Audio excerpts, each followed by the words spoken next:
Primera Pauta, en la 100.5.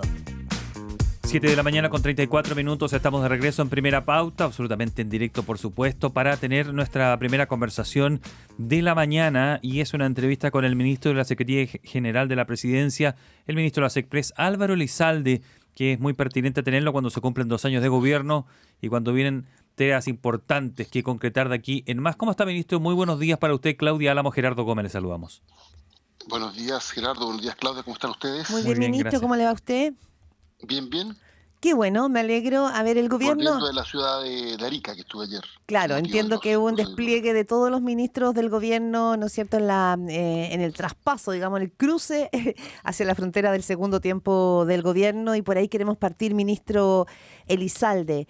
El relato que ha instalado el gobierno, que dijo el presidente Gabriel Boric ayer, que lo señaló la ministra Carolina Toá también durante el fin de semana, es que el gobierno tiene el diagnóstico de que Chile está mejor que hace 2 años, que cuando ustedes llegaron al gobierno.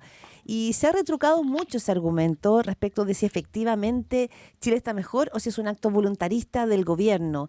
Usted sabe de política, usted presidió el Partido Socialista. Es complejo cuando no conecta el diagnóstico o el relato con la ciudadanía, ¿no? Bueno, pero en democracia usted sabe que uno tiene opiniones y esas opiniones las hace públicas y es parte del debate en un país donde se puede expresar libremente la forma de pensar y los diagnósticos que tienen respecto de lo que ocurre en el país. Y efectivamente, lo que ha señalado el presidente, lo que ha señalado la ministra Interior, se basa en datos objetivos que tienen que ver con la situación que había cuando asumió el presidente Boric. Al presidente Boric le ha correspondido enfrentar problemas heredados que él generó complejos. Sin lugar a dudas que cuando asumió el gobierno había cierto desorden fiscal que tenía que ver con la pandemia que se había enfrentado y una tendencia inflacionaria al alza. Y lo que tenemos hoy día es orden fiscal y control de inflación. Por cierto que hay que seguir trabajando en esa materia. ¿Para qué decir respecto de la situación en materia de seguridad? Hemos visto un creciente deterioro de los indicadores en los últimos años. Y bueno, bajo este gobierno se han impulsado una serie de medidas para contar con más y mejores herramientas con el objeto de elevar los estándares de seguridad, independientemente de que, sin duda que hay tareas pendientes, hay desafíos pendientes, y tenemos, por tanto, que seguir reforzando los esfuerzos que se han hecho en esa materia. Me refería, ministro Álvaro Elizalde, a 2 cosas. Uno, también ayer la vocera del gobierno dijo no se hacen cargo de la herencia que nos dejaron, decía ella, o sea, poniendo la pelota en el mundo de la derecha. Y yo digo, frente a la ciudadanía que lo está pasando mal, no sé si es un argumento que les hace sentido, hace pie en su propia realidad. Y en ese sentido me imagino que para el gobierno es importante poder conectar con la ciudadanía cuando usted le dice que están mejor que hace 2 años. Le insisto en lo que he señalado, tiene que ver con diagnósticos respecto de datos objetivos que dan cuenta de cuál era la situación que había cuando pusimos el presidente Boric y lo que acontece hoy. Eso no significa que haya que sacar cuentas alegres, ni que podamos decir que toda la pega esté hecha, pero sí que se va en un rumbo con el objeto de ir resolviendo problemas graves que afectan a la sociedad chilena con el objeto de mejorar la calidad de vida de todas las personas. Ministro Elizalde, se inicia un tercer año de gobierno con una meta clara, que es concretar promesas, lo decía el presidente Boric en otras palabras hace algunos días, que él llamaba a buscar consenso, por ejemplo, decía ayer, para sacar la reforma a pensiones, y allí usted entra a tener un rol protagónico, estelar, diría yo. Y me gustaría saber cómo pretende hacerlo, porque el peso de la prueba va a caer sobre sus hombros. Usted es el eje que tiene que unirse con una posición que, sea por las causas que sea, la situación ha estado tensionada, por lo que usted menciona los 2 años, claro, pero que ustedes también tuvieron la culpa y fue una posición intransigente y ahora le está tocando de vuelta probablemente. Dejemos eso de lado porque yo creo que de ahí no vamos a salir mucho de ese debate, no vamos a sacar mucho en limpio. ¿Cómo lo va a lograr y qué tanta esperanza abriga en que pueda lograrlo, considerando en cómo se está dialogando hoy por hoy en la política?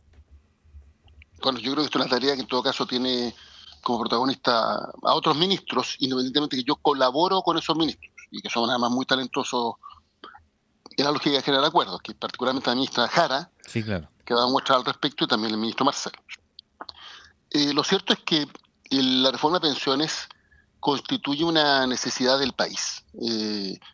Es evidente que el sistema de AFP no ha estado muy lejos de cumplir con las expectativas que generó cuando se impuso por la fuerza en dictadura, y que no garantiza que el monto de las pensiones sea acorde con lo que merecen quienes han trabajado y cotizado durante mucho tiempo. Y en ese contexto nos parece que es fundamental destrabar esta reforma, toda vez que los pensionados literalmente no llegan a fin de mes. Se ha trabajado, en primer lugar, en la construcción del pilar solidario en el año 2008 con la presidenta Bachelet, y después con sucesivos aumentos de su monto con el objeto de fortalecerlo. Y de hecho, el gobierno tiene el compromiso de aumentar el monto de la PGU, pero también asociado al pacto fiscal, porque estos son gastos permanentes que requieren de ingresos permanentes. Pero está pendiente la reforma de lo que se llama el pilar contributivo, que es el que se financia con las cotizaciones de los trabajadores y que contaría ahora con una cotización adicional por parte de los empleadores. Yo creo que aquí se requiere sentido de responsabilidad de parte de todos los actores políticos para concurrir a un acuerdo que nos permita efectivamente hacernos cargo de un drama social.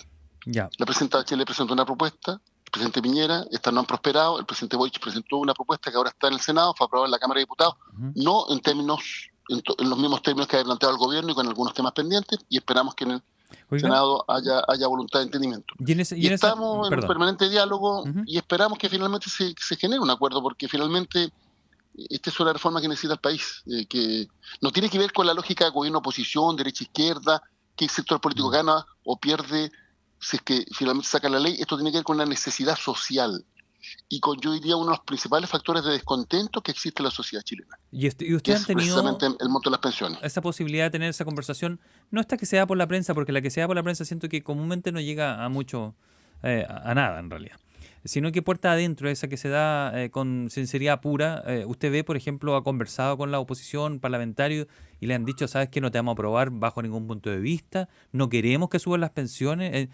a ese nivel son los diálogos, o derechamente tienen que entrar en el detalle y en eso están. O sea, ¿usted cree que la oposición no quiere subir las pensiones ahora? Nosotros hemos hablado con todos y vamos a seguir hablando con todos. Efectivamente, las negociaciones no se hacen con los diarios. La negociación que se hace con los diarios no funciona. Al final es como ¿cómo decirlo? Como una obra teatral donde cada uno mantiene su postura rígida con el objeto de mantener apoyo a sus posturas, pero claro, no hay voluntad de acuerdo y entendimiento real. Y eso es precisamente lo que hay que destrabar, generar condiciones para un entendimiento que nos permita destrabar esta reforma. ¿Qué le puedo decir al respecto? Que hay actores importantes que han manifestado disposición de acuerdo y bueno, vamos a ver si es que eso se traduce en hechos, si son más allá de meras declaraciones. Yo no voy a entrar a calificar la actitud que tienen los distintos actores porque me interesa ser parte de la solución y no del problema. Sí. Y por tanto generar condiciones por un acuerdo. Y estamos dialogando y buscando distintas fórmulas que nos permitan destrabar esta iniciativa. Ministro Álvaro Elizalde, ministro secretario general de la Presidencia, conversando aquí en Primera Pauta. Ya, un punto es usted va a tener que ser de puente entre el gobierno, el oficialismo y la derecha, ¿no es cierto? Insisto, con otros ministros. Sí, por supuesto. Ya, pero sabemos qué es lo que se discrepa. No, no se preocupe. Pero a mí no me gusta... Sí, quedar usted solo ahí, llevarse la pelota para su casa. Robarle protagonismo a personas que desarrollan un gran trabajo, como es el caso de, estamos claros, de los ministros a los cuales hice referencia. Estamos claros, pero usted tiene un rol político en la relación con el Congreso, me refiero más bien a eso, ¿no? No a los ministros sectoriales. Le quiero preguntar desde ese punto de vista lo otro. Se entiende que tienen que llegar a un acuerdo con la derecha porque ustedes no son mayoría. Pero el problema pareciera estar también en que a usted le va a tocar, ¿no es cierto?, convencer a los propios o a algunos de los propios de llegar a acuerdos. Y se lo planteo porque cuando el diputado Gonzalo Vinter habla de acá hay una batalla ideológica y dice que, o sea, de alguna manera cuestiona también los acuerdos, es decir, que los acuerdos no terminen deslavando la naturaleza del Frente Amplio. Ese es un tema no menor y la ministra del Interior me decía en una entrevista en La Tercera el domingo, hay que afiatar las dos coaliciones y se hace cargo de que el problema de llegar a acuerdos es un tema hoy día en el mundo del oficialismo. ¿Cómo piensa batírselas desde ese punto de vista, de convencer a los propios de la necesidad de los acuerdos? Yo interpreto las declaraciones a las cuales usted hace referencia de una manera distinta. Creo que lo que ha planteado el diputado es básicamente que cuando se llega a un acuerdo eso implica que hay concesiones recíprocas. Pero lo que él plantea es que eso no obsta que uno pueda hacer mención explícita del punto al cual quería llegar. Y por tanto, si el punto al cual se llega es menos ambicioso, por decirlo de una manera, bueno, eso no es porque se quería llegar a ese punto, sino que simplemente porque no se pudo. Es una referencia básicamente a plantear cuál es la identidad de los distintos sectores políticos y cuáles son las convicciones que defienden. Entiendo que en ese sentido está planteada esa reflexión. Y me parece una reflexión pertinente. Sobre eso, obviamente, nosotros tenemos minoría en ambas cámaras. Pese a eso, tenemos récord de leyes aprobadas y leyes que en su momento se plantearon que eran imposibles. royalty minero, reducción de la jornada laboral a 40 horas, solo por citar 2 ejemplos, podría citar más. ¿Y cómo se ha logrado eso? Bueno, porque ha habido voluntad de acuerdo y entendimiento, y finalmente se han construido las mayorías en ambas cámaras con el objeto de sacar adelante estas leyes. Salario mínimo 500.000 pesos, un compromiso que el presidente suscribió durante su campaña y que era al fin del mandato, y sin embargo se adelantó, se va a cumplir a mediados de este año. Que otro ejemplo muy importante, porque ninguna de estas leyes fueron unánimes, tuvieron oposición. En algunos casos, algunas bancadas de oposición la apoyaron en la Cámara y no en el Senado, y viceversa. Pero finalmente se pudo destrabar a través del diálogo directo con los parlamentarios por la importancia que tienen estas iniciativas y sin duda el impacto que tienen para mejorar la calidad de vida de las personas. Bueno, ese mismo esfuerzo estamos haciendo en materia tributaria, de pensiones, y también en materia tributaria, porque finalmente nos parece que son leyes demasiado importantes que le cambian la vida para bien de manera clara a la gente que está viviendo un drama en su vida cotidiana, porque los pensionados no llegan a fin de mes. Y de ahí la necesidad de actuar con responsabilidad y, por tanto, voluntad constructiva. Sí.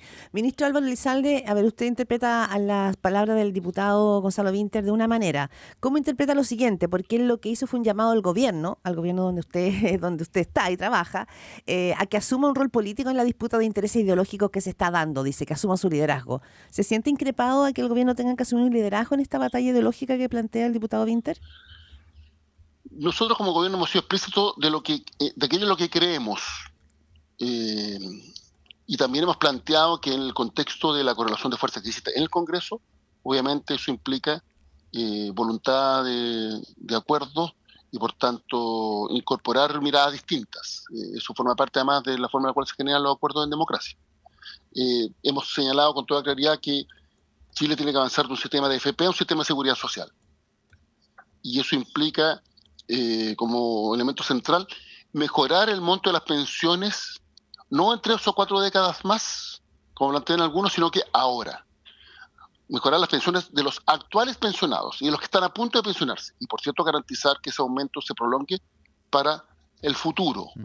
Y en ese contexto hemos propuesto distintas alternativas técnicas que nos permitan cumplir ese objetivo, porque finalmente lo que le da sentido a una reforma de pensiones es como mejoramos el monto de las pensiones. Ese es uno de los elementos. No es el único, porque hay que hacer una serie de otras correcciones, pero uno de los objetivos centrales es cómo mejorar el monto de las pensiones. Ministro Elizalde, cuando hablamos de reforma previsional uno habla de una reforma grande que va a quedar en la historia, y allí aparece esa idea de que un gobierno tiene que dejar legado. Incluso algunos se sienten como presionados por dejar algún legado. Si usted le dice, pregunta ahora cuál es el legado del presidente Boric del punto de vista legislativo, yo sé que son importantes lo que usted ha mencionado, pero probablemente no entran en esa categoría. ¿Cuánta presión causa en usted dejar una reforma de este calado aprobada, insisto, para que marque algún derrotero relevante? Reforma previsional, pacto fiscal. ¿Estaría básica para dejar algún legado? Yo no lo entiendo esto desde el punto de vista de la lógica política, ni siquiera desde el punto de vista de la imagen de tal o cual coalición. Lo tengo como un tema mucho más simple. Hoy día en Chile tenemos un drama con las pensiones. La pregunta, ¿hay voluntad de resolverlo o no? Y para resolverlo tenemos que generar un acuerdo. Y ese ha sido el espíritu con el cual ha actuado el gobierno durante todo este tiempo.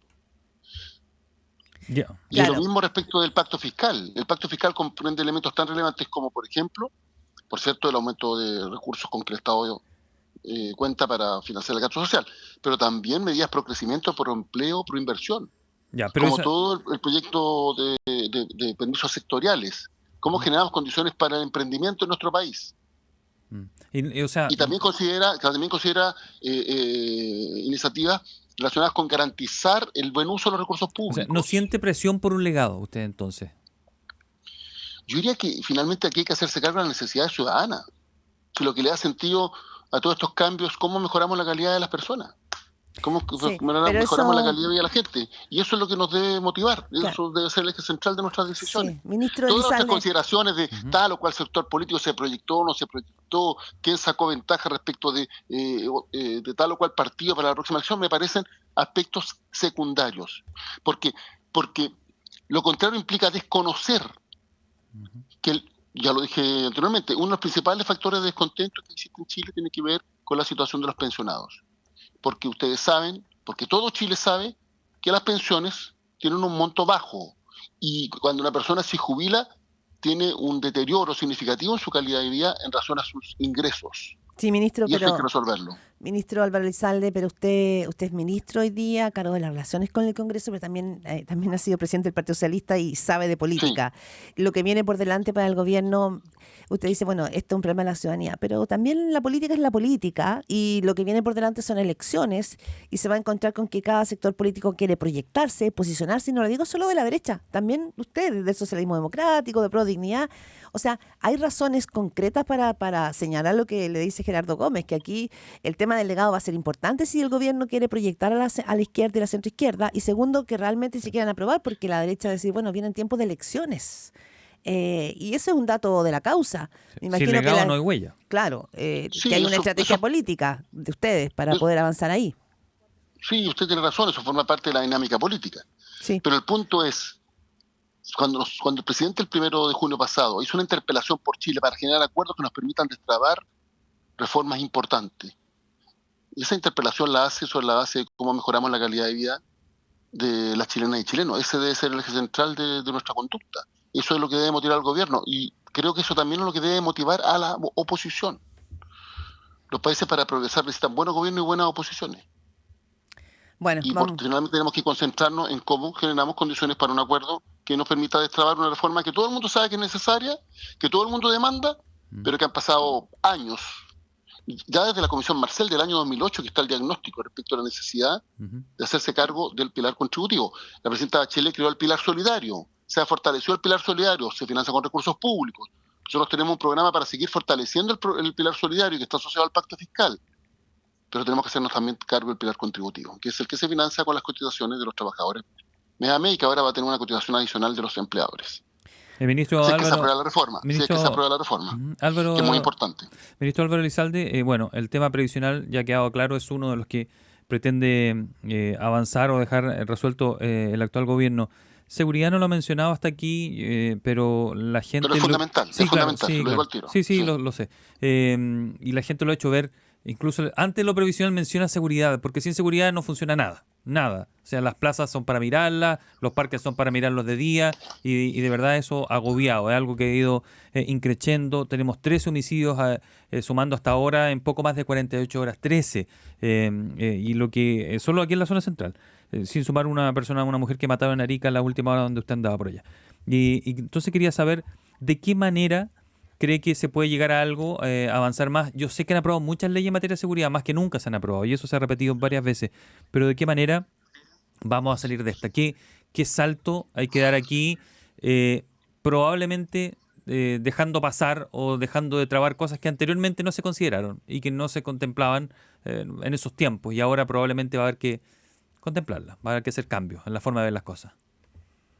Bueno, sin lugar a dudas que este es un desafío fundamental. Es un eje central de las iniciativas que el gobierno ha promovido. A la vista está el resultado del trámite legislativo. Efectivamente tenemos un récord de leyes aprobadas, 52 leyes aprobadas, 49 que ya están publicadas, que entregan más y mejores herramientas para enfrentar el fenómeno delictual y garantizar que los crímenes en Chile no queden en la impunidad. Esto ha estado asociado con el aumento en las 2 leyes de presupuesto aprobadas bajo el gobierno del presidente Boric en materia de seguridad, algo que no había acontecido antes. Antes habíamos tenido más bien los mismos recursos para enfrentar esta tarea. Ha habido aumento bajo el actual gobierno y eso ha sido aprobado en la ley de presupuesto y también complementado al fortalecimiento institucional y al reforzamiento de las capacidades operativas de todas las instituciones que están a cargo de la persecución penal, no solo las policías, también el Ministerio Público y otras instituciones más. Por cierto que en esto no hay atajo y los resultados no son inmediatos, y cada hecho de violencia, cada homicidio nos debe conmover y no inmovilizarnos, sino que llevarnos a seguir actuando para sacar adelante iniciativas que nos permitan contar con mejores herramientas para enfrentar este desafío.